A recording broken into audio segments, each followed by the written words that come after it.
안녕하세요. 안녕하세요. 엠마오로 가는 두 제자의 디모데. 야코프입니다. 네, 여호수아 두 번째 시간이 되었습니다. 네, 지난 시간에 저희가 여호수아서 이전의 여호수아의 이야기를 다뤘었는데요.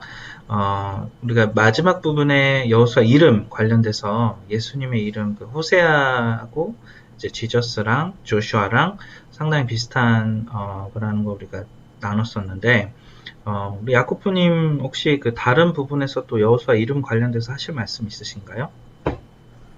예, 지금 방금 그 조슈아를 지저스라고 하셨는데, 예, 사실 그 여호수아, 조슈아하고 지저스는 같은 이름을 다르게 말한 표현이에요.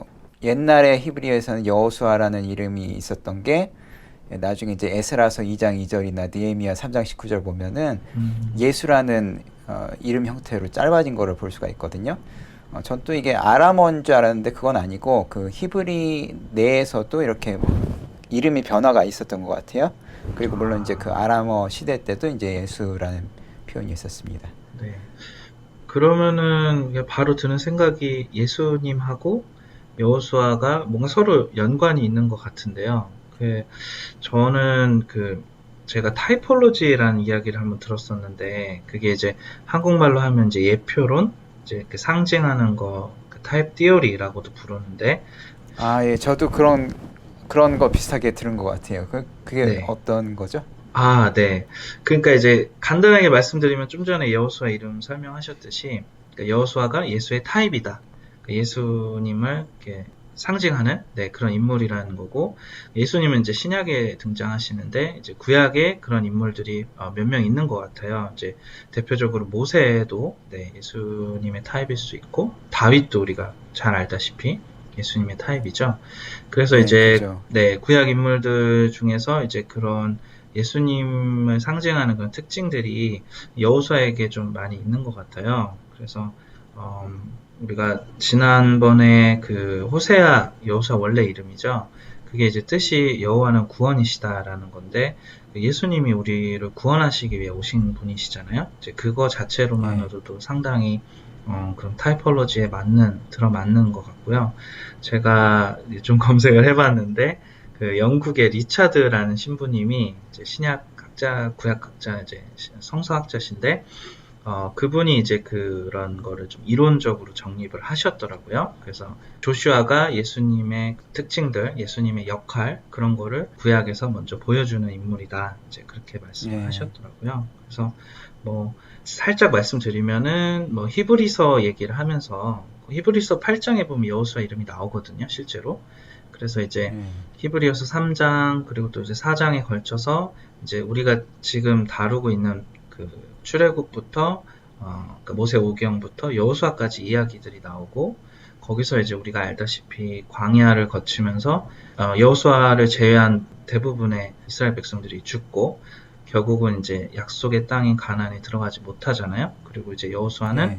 그 다음 세대를 끌고 들어가는 거죠. 그래서 이제 모세를 예. 포함해서 모든 백성들이 언약에 가지 못하지만 그 다음 세대를 안식 혹은 이제 가나안 땅에 인도하는 모습, 이제 그 역할이 이제 예수님이 우리를 죄에서 회복된 뭐 천국일 수도 있고, 우리가 이 땅에서 거듭난 삶일 수도 있죠. 이제 그런 최후의 안식을 이끌어 가시는 그런 대제사장의 역할이 이제 여호수아와 상당 부분 일치한다. 이제 그런 예. 주장을 하셨더라고요. 네. 예. 그렇게 생각하니까 이 구약을 한다고 해가지고 신약하고 그냥 관계 없이 하는 것도 좀 안 좋은 것 같아요. 이렇게 항상 구약을 할 네. 때도 이것이 신약과 어떤 관계가 있을까?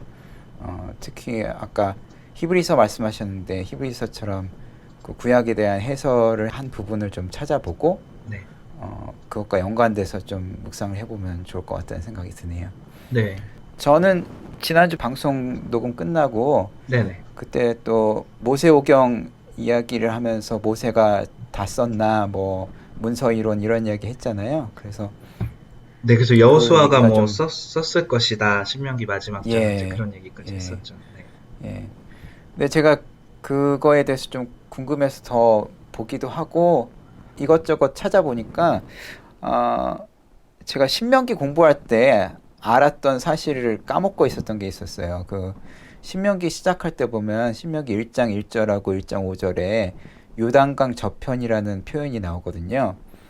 근데 그 요단강 저편에 누가 있는 거냐면 모세가 있어요. 근데 모세는 지금 이 신명기 시작하면서 설교할 때 요단강을 아직 건너지 않은 거잖아요. 근데 그거를 저편이라고 말했다는 거는 이 글을 신명기를 쓴 저자는 요단강 이편, 그러니까 모세는 요단강 동쪽에 있고 신명기 저자는 요단강 서쪽에 이 신명기를 쓰고 있는 거예요. 양쪽 다른 그러니까 편에 있는 거네요. 네네. 예, 다른 편에 있죠. 음. 그러니까 이게 무슨 말이지? 그래서 그때 이제 처음으로 생각이 든 게, 성경책에서 이렇게 명확하게 모세가 쓴 게 아니고 내가 지금 쓰고 있어 하면서 그 저자를 지금 밝히지 않은 상태구나라는 거를 그때 처음 알게 됐어요. 예. 그리고 신명기 3장 14절에 보면은 바산을 오늘날까지 하봇 야일이라 불러오느니라 이렇게 설명을 하고 있는데 여기서 중요한 게 오늘날까지라는 표현이에요. 그거는 그 글 쓴 것이 모세가 죽고 난 다음에 쓰여진 것이라는 그런 표현이거든요. 뭐 이것을 뭐 굳이 그 어떤 편집자가 있어서 그 부분만 나중에 편집을 한 사람이 추가를 했다 이렇게 보는 관점도 있기는 한데요. 네. 아무튼 그 모세가 신명기 마지막 장 빼고 다 썼다 이거는 이 구절들을 보니까 사실이 아니라는 게 금방 드러나더라고요. 그리고 이제 또 반대로 어떤 사람들은 이거 뭐 나중에 바벨론 포로기 때 쓰여진 거 아니냐라는 사람도 있는데 그것도 아닌 것 같아요. 왜냐면 그 요단강 저편이라고 말한 사람은 그 바벨론의 포로로 끌려간 사람이 아니고 아마 그렇죠. 이스라엘 네. 지역에서 사는 사람이니까. 다 예. 죽었죠, 그분들은. 네. 예. 예. 그리고 이제 그 바벨론 그쪽에서는 아마 편집을 했을 수도 있다. 뭐 그런 거는 받아들일 수 있겠는데 하여간 이 생각 외로 그 신명기를 쓴 사람은 전부 다 모세는 아니다. 뭐 이런 것이 성경 내에서 쓰여져 있고요. 그래서 여호수아는 또 어떤 거 봤더니 여호수아에서도 이 오늘날까지라는 표현이 12곳 정도 등장을 해요. 그리고 그것뿐만 아니라 야살의 책이라는 게 여호수아 10장 12절에서 13절에 등장하고 그리고 사무엘하 1장 17절에서 27절에도 등장을 해요. 그러니까 여호수아와 사무엘 시대가 지난 다음에서야 많이들 읽은 이 야살의 책이라는 거를 네. 이 여호수아를 쓴 사람이 참조를 했을 것이다라는 생각이 들더라고요. 근데 이제 오늘날 그 야살의 책이라는 건 저희들한테 전해 내려오지 않기 때문에 그게 어떤 책인지 전혀 모르거든요. 그래서 뭐 이런 걸 읽으면서도 여호수아도 여호수아가 안 썼을 거라는 생각이 들게 되더라고요. 예. 그렇게 되면 그렇다고 제가 뭐 네. 예, 뭐 그렇다고 뭐 제가 성경의 권위를 인정하지 않는 게 아니고 이제 저는 성경을 믿고 그런데 이제 성경을 믿는데 성경에 이 책 쓴 사람은 모세 아님, 여호수아 아님, 뭐 그렇게 성경 자체가 얘기하고 있으면은 그거는 저희들이 믿어야 될 것 같다고 생각해요. 그렇지 않습니까? 예? 네, 저는 되게 그 야코프님의 그 치밀한 관찰에 놀랐고요. 그래서 참 생각해 볼 게 많네요. 예. 여호수아서 또 그 전에 모세오경의 저자 관련돼서. 네. 그러면은 이제 저희가 지난 시간에 이어서 이제 좀 여호수아서 이전에 여호수아서 관련된 내용들은 좀 어느 정도 다룬 것 같고요. 그러면은 지금부터는 이제 실제 좀 본문에 더 집중해서 1장 10절부터 2장 처음 부분까지 좀 다뤄보면 좋을 것 같습니다. 야코프님 나와주시죠. 예, 저는 사실 2장을 다 다루고 싶었는데 막상 준비를 하는 과정에서 2장의 내용이 너무 많아가지고 그건 힘들 것 같고요. 2장 처음 부분에서 끝내려고 합니다. 처음 이제 볼 것은 여호수아가 가장 먼저 내린 명령은 무엇인가 이거예요. 그 여호수아 1장 10절에 보면은 이에 여호수아가 그 백성들의 관리에게 명령하여 이르되 진중에 두루 다니며 그 백성에게 명령하여 이르기를 양식을 준비하라. 사흘 안에 너희가 이 요단을 건너 너희의 하나님 여호와께서 너희에게 주사 차지하기 위하여 들어갈 것임이라 하라. 예, 이 부분에 있어서 이제 라시라는 랍비가 어떤 이야기를 했는지를 좀 같이 나눠보고 싶어요. 근데 이제 라시라는 랍비는 어떤 사람이냐면은 원래는 이제 라바이 솔로몬, 그러니까 이제 히브리어는 숄로몬이겠죠. 라바이 숄로몬 벤 이삭. 벤은 지난 시간 배웠죠. 아들이란 뜻이고 네네. 이삭의 아들 솔로몬 랍비 이런 뜻인데 이제 거기서 랍비의 R, 솔로몬의 SH, 그 다음에 이삭의 I를 다 합쳐가지고 라시 이렇게 부르는 유대인 랍비가 있어요. 근데 이렇게 약자로 부를 정도로면은 얼만큼 유명한 랍비인지 알 수 있겠죠. 아, 보니까 그렇군요. 예, 유대인들이 여기저기 그 주석 인용할 때 되게 많이 인용하는 사람이 이 라시가 있고 음. 또 이제 다른 사람 중에 이제 라닥이라는 사람이 또 있더라고요. 아, 라닥은 들어본 것 예, 같습니다. 네. 라닥, 라시 이렇게 있어요. 음.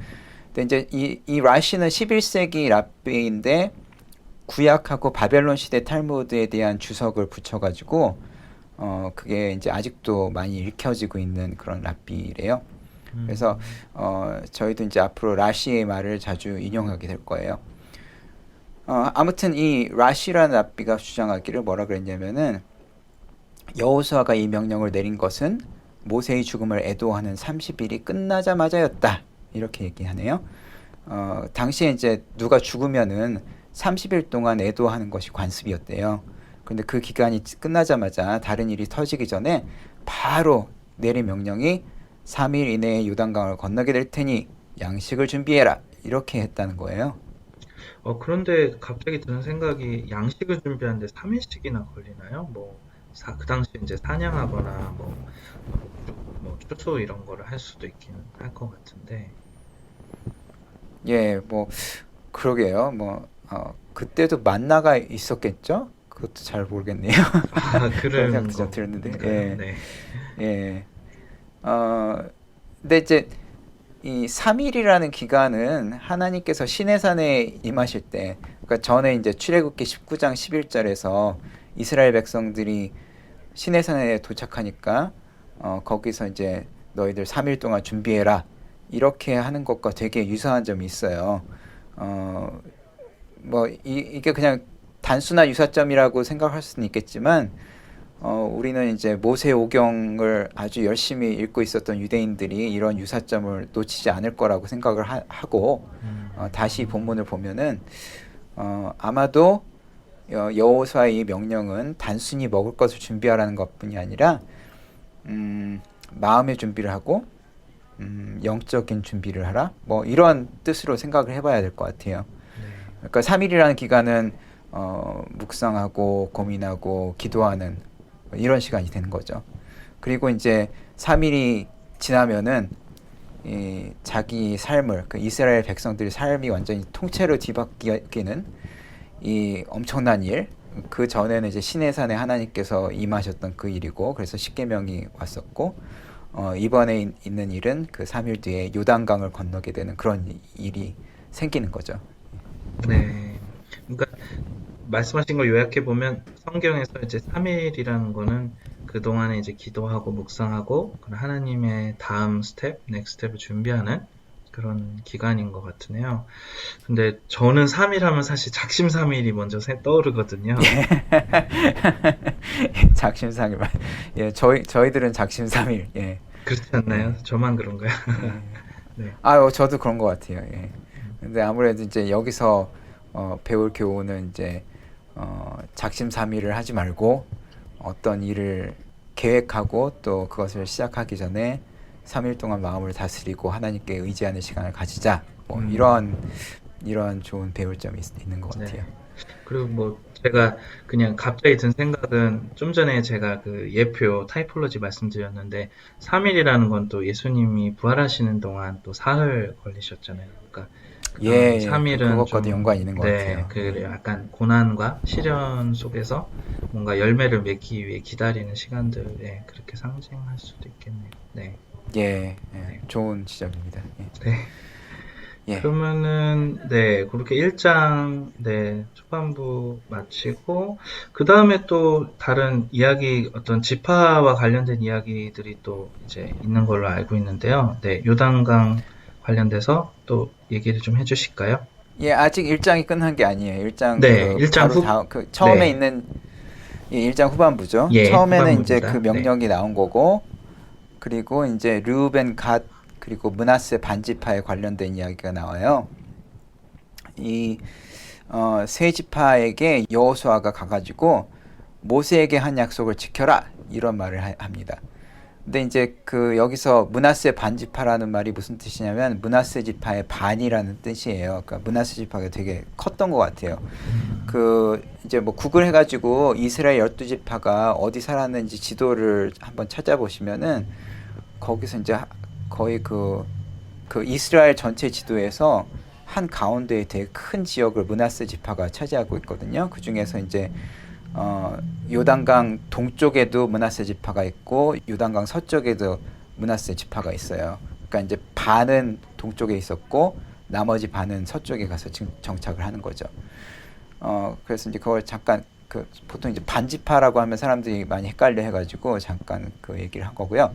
사실 네, 더 중요한 핵심은 여기서 갑자기 그 모세에게 한 약속이 무엇인지를 이해하려면요. 민수기 32장을 봐야 돼요. 그때 어떤 일이 있었냐면은 모세 때 아모리 족속의 왕 두 명, 그 시혼하고 옥이 다스리고 있었던 그 지역이 요단강 바로 동쪽이었는데 거기가 땅이 되게 비옥했어요. 그래서 그들하고 이스라엘 족속이 전쟁을 해가지고 그 땅을 차지했는데 그때 가장 많이 활약했던 지파가 아마도 르우벤과 갓 아마 그 인구수가 제일 많아가지고 그랬던 것 같은데 이제 그 사람들이 그 지파 둘이 와가지고 모세에게 여기 땅 저희가 차지하겠습니다 이렇게 요구를 한 거예요. 그러니까 이제 모세는 이거 되나 하다가 이제 가만히 생각해 보니까 또 너무 다 안 된다 그러면은 반발이 심할 것 같아가지고 그럼 오케이. 그리고 므낫세도 활약을 많이 했으니까 므낫세 반지파까지 해서 이제 루벤 갓 므낫세 반지파 이렇게 해가지고 그 요단강 동쪽에 땅을 차지하게 되는데요. 근데 이제 그렇게 하면서 많이 우려했던 점이 뭐냐면은 아니 이 사람들이 이제 땅을 차지하면은 나중에 그 요단강 서쪽으로 이제 건너갔을 때 그 사람들하고 싸울 때 얘네들은 자기 땅 있다고 전쟁에 참가하지 않으면 어떨 거냐 그런 염려가 있잖아요. 그죠? 그러네요. 예, 예. 그래서 이제 모세가 그들에게 이제 거듭 맹세하라고 요구한 게 너네들 나중에 우리 요단강 건널 때 꼭 너희 장정들을 다 보내가지고 전쟁에 참여하도록 해야 된다. 이것을 그 사람들한테 이제 기억하게 하고 여호수아가 이제 그 약속을 다시 꺼내와서 너네 이거 꼭 해야 된다. 그러니까 이제 이 약속을 잊어버리지 말아라. 그것도 참 제 생각에는 여호수아가 좀 부담이 많았을 것 같아요. 왜냐면은 내가 지금 이제 갓 지도자의 위치에 올라섰는데 이 지도자의 위치에 처음 한 명령이야 뭐 다들 들을 테고 이 두 번째 명령에서 이 사람들이 그냥 거부하면 어떻게 하지? 이런 염려가 있었을 것 같아요. 네, 근데 다행히도 이 사람들이 잘 받아들이고 열심히 돕겠다고 하는 걸 읽게 됩니다. 예. 네, 설명 감사드립니다. 좀 이해가 되는 것 같아요. 그런데 저는 이제 그 뒤에 이제 16, 18절 보니까 또 모세 이야기가 나오는데 저희가 1장 뭐 초반부터 후반부까지 계속 이제 모세가 언급되는 거를 알 수 있거든요. 제가 세보니까 11번이나 되더라고요. 예. 아무래도 그만큼 여호수아는 지금 초창기 리더십에서 모세의 권위에 많이 의존할 수밖에 없겠죠. 네, 이제 틈만 나면 모세 이야기를 꺼내서 모세였으면 이렇게 했을 테니까 너는 네 이야기를 들어야 한다. 그러니까 이제 그거에 대해서도 다행히 백성들이 동의하는 걸 봐요. 그래서 17절 보니까 17절에 우리는 범사에 모세에게 순종한 것 같이 당신에게 순종하려니와 이렇게 얘기하는 것을 보니까 정말 그 여호수아가 생각을 잘한 것 같고 모세 이야기를 자꾸 들고 나온 게 좋은 것 네, 같고 그렇죠. 또한 그 이스라엘 백성들도 모세에게 순종한 것 같이 당신에게 순종한다는 얘기가 진짜 정말 여호수아를 인정해주겠다. 그만큼 그 큰 칭찬이 없는 것 같아요. 그죠? 예. 예. 그래서 이제 1장이 끝나고 이제 2장 잠깐 넘어가는 부분을 좀 다뤄보고자 해요. 네네. 예. 근데 유명한 그 2장 여리고성 이야기네요. 예. 그 노래도 있는데 뭐 그죠? 조슈아 뭐 다다다다다다다 제리코 뭐 이렇게 나는 아, 혹시 아세요? 제리코. 아, 저는 처음 들었습니다. 예. 애들 동요 비슷하게. 저는 이제 그렇군요. 아들이 있으니까 많이 네. 들었죠.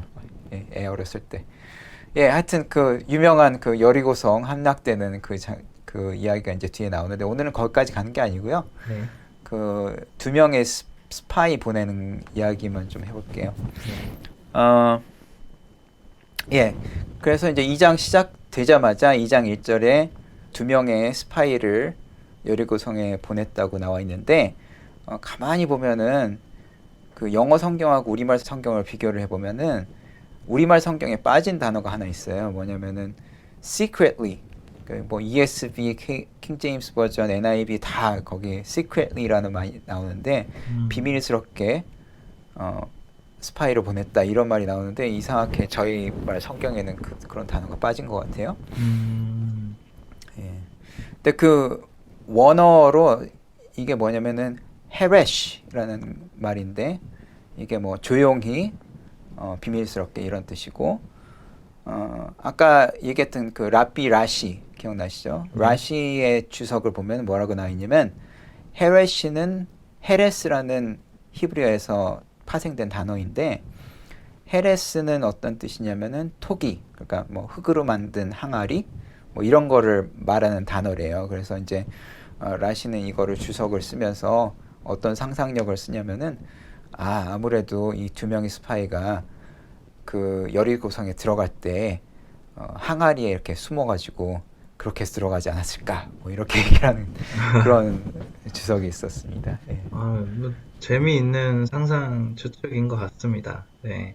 왜냐면 뭐 당시에 이렇게 항아리에 뭐 물건이나 뭐 소금이라든지 여러 가지 물품들을 넣어서 이렇게 입궁하는 방식이니까 그 당시 문화가 어땠는지 조금 지금은 약간 실감이 안 나지만 이제 그 당시 가나안이 비옥한 땅이었고 대구 그 주변에 이제 나라들하고 또 전쟁을 많이 하는 지역이기 때문에 성을 쌓고 또 이제 그렇게 살면서 성에 필요한 물건들 이렇게 들여올 때 아마 항아리에 숨어서 올 수 있지 않았을까. 네. 그렇지만 또 그게 쉽진 않았을 것 같아요. 왠지. 네. 예. 그렇죠.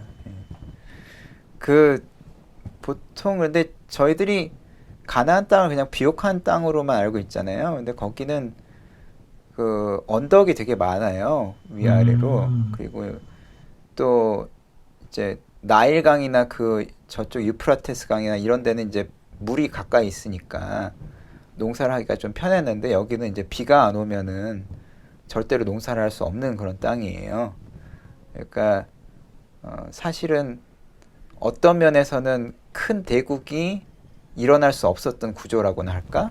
왜냐면은 평지면은 여기저기 사람들을 보내가지고 쉽게 연락이 가능할 텐데 여기 뭐 위아래 막 그 가기 힘든 곳이면은 아무래도 이제 전국적으로 연락망을 취하기가 힘들고 그래서 하나의 큰 국가가 일어나기 좀 힘들고 뭐 그런 구조였던 것 같아요. 그래서 이제 그러다가 보니까 여기저기 소국이 많고 그러다가 보니까 이제 자기네들 땅도 지키고 자기네들 자국민 보호하기 위해서 성이라고 이제 보통 요새라고 하죠. 요새 여호와는 나의 요새여 뭐 이런 이야기가 이제 그 당시에는 상당히 중요한 말인데 fortress죠. 그러니까 그 성벽을 크게 쌓아놓고 성문을 갖다가 항상 감시를 해가지고 거기에 왔다 갔다 하는 사람 중에 좀 이상한 사람 없나 계속 보고 이거 되게 많이 했던 것 같아요. 그죠? 그래가지고 뭐 그러지 않아도 그 스파이 보내자마자 그 바로 뒤에 나오는 이야기가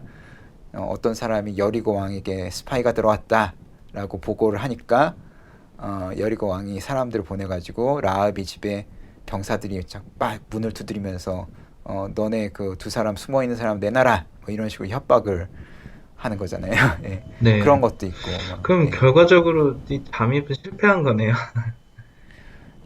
뭐 비밀스럽게 들어가고 했으나 뭐 항아리에서 나오는 장면을 누가 뭐 포착을 한 건지 뭐 음, 자세히 설명을 안 됐으니까 뭐 저희 상상력을 동원해서 생각해 볼 수밖에 없겠지만 뭐 어쨌든 실패로 돌아간 그런 스파이 뭐 그런데 사실 완전히 실패는 아니죠. 왜냐면 라합이 나중에 보호를 해주잖아요. 그건 이제 그렇죠. 다음 네. 주에 한번 더 얘기를 해보죠. 예. 네. 그렇군요. 그런데 저는 이런 생각도 드네요. 혹시 비밀스럽게 그 스파이를 2장 초반에 보낸 게 아마도 이제 기다리고 있는 이스라엘 백성들에게 알리지 않고 보내려고 그런 게 아닐까? 왜냐면은 또 동요할 수도 있으니까. 네. 왜 그렇게 생각하시죠? 그게 이제 저희가 처음에 그 광야로 이제 출애굽 이후에 그 40여 년 전이죠, 거의. 그때도 이제 12명의 스파이를 보냈었잖아요. 그 중에 한 명이 이제 여호수아였고.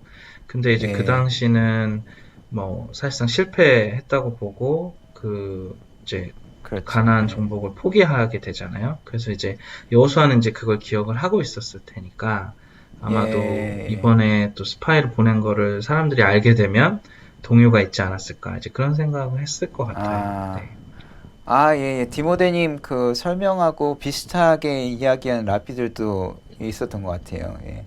그런가요? 아무래도 이제 네. 돌아와서 그 스파이들이 이야기하는 게 좋은 이야기면은 사람들 다 불러놓고 와 이제 우리가 가서 쳐들어가야 된다 뭐 이런 얘기를 할 거고 만약에 불리한 내용이면은 아닥하고 이제 가만히 있을 뭐 아닥이라는 단어는 좀, 네. 네, 아닥 예. 아무튼, 네.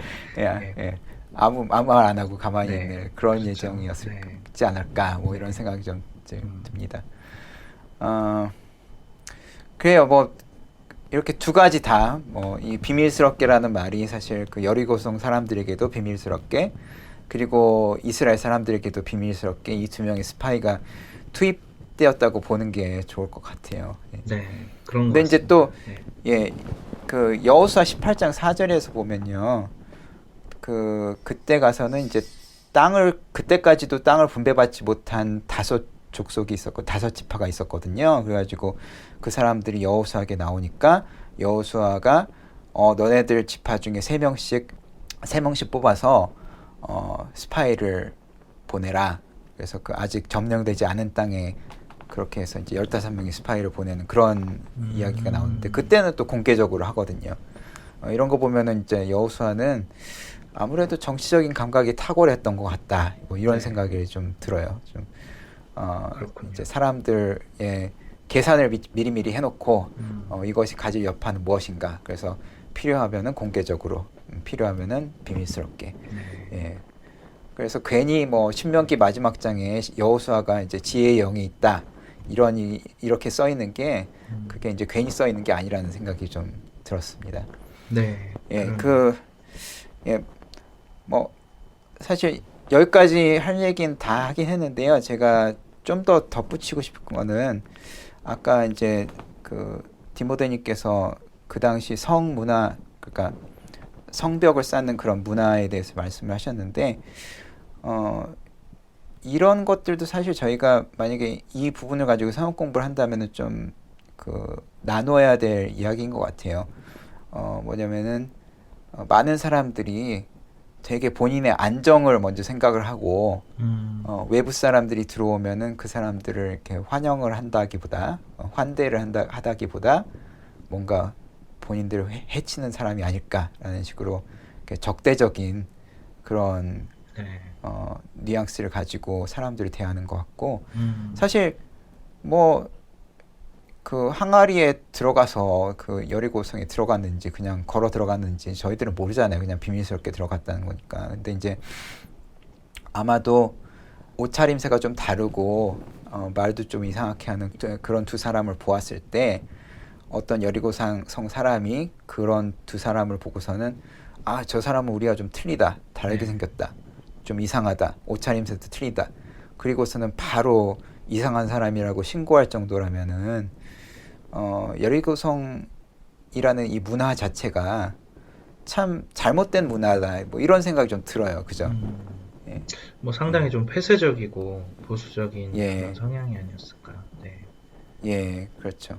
그리고 이제 그것과 같이 오버랩되는 생각들이 뭐 요즘과 같이 트럼프의 이민 정책이나 이렇게 뭐 난민 백인이 아닌 문제도 있고요. 네. 예, 그렇죠. 그 한국에 있는 난민 문제나 뭐 이런 것들을 보면서 이렇게 외부인들에게 환대를 하지 않는 그런 도시가 왜 하나님의 심판을 받아 마땅한지 이런 것들을 저희가 이 부분을 좀 생각을 해볼 주제인 것 같다라는 네.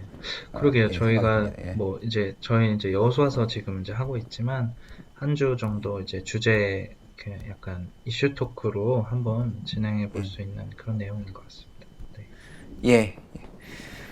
예, 그러면 오늘은 뭐 더 얘기하면 많이 길어질 수가 있으니까 여기까지 하는 걸로 할까요? 예. 예, 좋습니다. 예. 이제 또 이제 예. 앞으로 또 흥미진진한 네, 여리고성의 이야기들이 또 다음 주에 이어지는데요. 기대하겠습니다. 예. 이 뭐 드라마 위기 상황에서 다 끊는 것처럼 네. 오늘도 이제 두 명의 스파이가 잡힐 듯 말 듯하는 그런 곳에서 한번 끊어보겠습니다. 예. 네. 예, 그럼 청취자 여러분 들어주셔서 감사드리고요. 다음번에 뵙겠습니다. 안녕히 계세요. 안녕히 계세요. 영광 주의 영광 아름답고 놀라운 영광 조그만 내 삶에도 환히 비추시네 영광 주의 영광 은혜롭고 사랑 가득해 좁다란 내 마음을 활짝 여시네 나의 마음이 고단하고 걸어가는 길이 멀고 험해도 하늘에 계신